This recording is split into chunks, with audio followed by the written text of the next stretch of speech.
paslon melanggar etika dengan pengerahan anggaran serta sumber daya negara demi meraih kemenangan politik dinasti.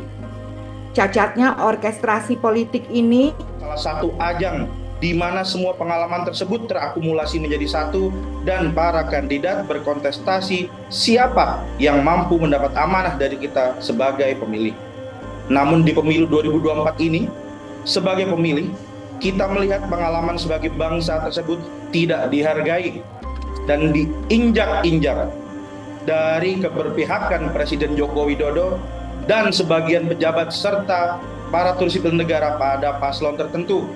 maklumat Canberra, kembalikan martabat penyelenggara negara. Menjelang hari pemilihan umum 14 Februari 2024, masyarakat menyaksikan elit mempertontonkan keberpihakan politik yang tidak sesuai dengan konstitusi tanpa merasa malu.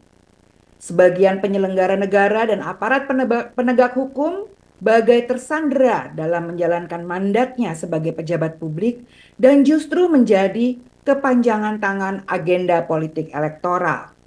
Etika pejabat dan penyelenggara negara terkikis menjadi barang langka baik dari tingkat pimpinan tertinggi di pusat sampai tingkat terbawah di daerah.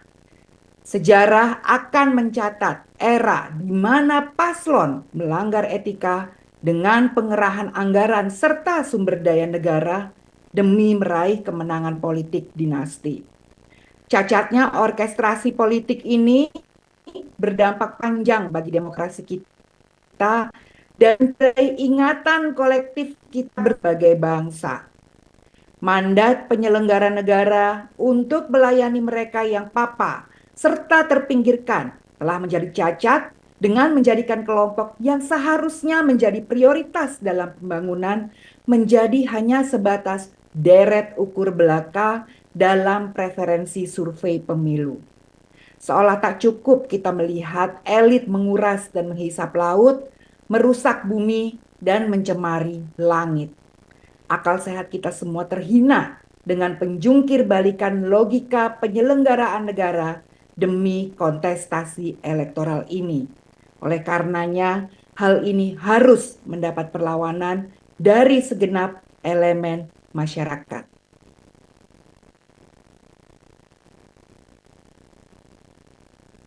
Hal ini menjadikan pemilu sebagai proses demokratis yang seharusnya sebagai kontestasi rutin tempat gagasan bertarung gagal menjadi pengalaman kolektif bangsa dalam berdemokrasi. Pemilu 2024 jadi terjebak sekadar melanjutkan status quo belaka. Padahal Indonesia yang terdiri dari berbagai lapisan, kelas sosial, serta kelompok minoritas telah melewati banyak peristiwa yang menjadikan kita semua sebagai sejarah, sebagai satu bangsa tanah air Indonesia.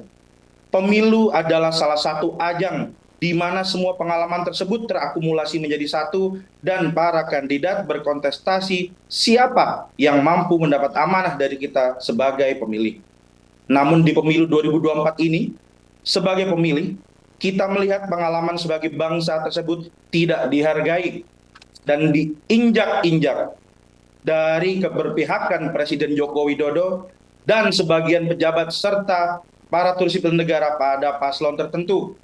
Ditambah lagi, Presiden Joko Widodo dengan sengaja mengutip pasal 299 ayat 1 Undang-Undang Pemilihan Umum untuk membenarkan keberpihakannya dan sengaja meninggalkan bagian lain terkait syarat-syarat diperbolehkannya Presiden untuk berkampanye.